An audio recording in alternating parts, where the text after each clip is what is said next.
उनकी बौद्धिक क्षमता और ज्ञान पाने की लालसा इतनी तीव्र थी कि जो चीज समझने में बाकी लोगों को सालों लग जाते थे वो कुछ हफ्तों में ही सीख लेते थे।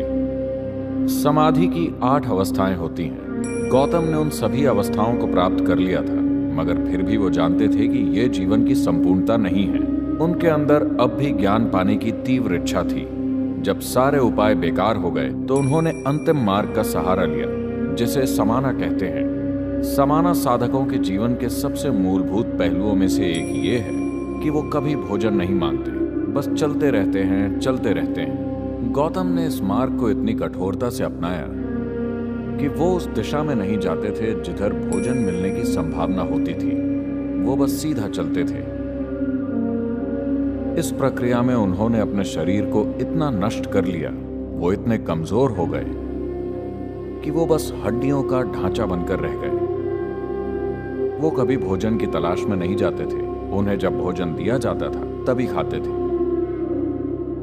एक दिन वो नीरांजना नदी के तट पर पहुंचे, जो 2 फुट गहरी एक छोटी सी धारा थी और उसका प्रवाह थोड़ा तेज था। उन्होंने धारा को पार करने की कोशिश की। आधी दूरी पर वो आगे बढ़ने में असमर्थ हो गए। उनके शरीर में और शक्ति नहीं थी। वहां एक पेड़ की टूटी हुई टहनी थी जिसे उन्होंने पकड़ लिया। पता नहीं वो कितनी देर तक वहां खड़े रहे। शारीरिक कमजोरी की वजह से उन्हें वो समय बहुत लंबा लगा होगा। वो कुछ मिनटों का समय भी हो सकता है या कुछ घंटे भी, मगर उनके अनुभव में वो समय बहुत लंबा था। वो बस वहीं अटके रहे। उनके अंदर अगला कदम उठाने की ताकत नहीं थी, मगर वो हार मानने वालों में से नहीं थे। अचानक उन्हें एहसास हुआ कि उनकी समस्या ये है कि वो आत्मज्ञान को पाने की कोशिश कर रहे हैं।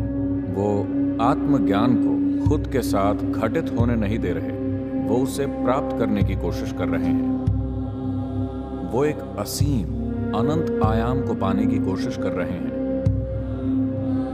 फिर वो शून्य हो गए। अचानक उनके अंदर नदी पार करने के लिए कुछ कदम आगे बढ़ाने की ताकत आ गई। वो जाकर उस बोधि वृक्ष के नीचे बैठ गए। वहां बैठकर उन्होंने निश्चय किया, मैं यहीं बैठूंगा। या तो मैं आत्मज्ञान प्राप्त कर लूंगा या यहीं प्राण त्याग दूंगा। मैं यहां से नहीं उठूंगा। और वो बैठ गए। पूर्णिमा का चंद्र उग रहा था और उन्होंने परम ज्ञान प्राप्त किया और परमानंद की अवस्था में वहां बैठे रहे।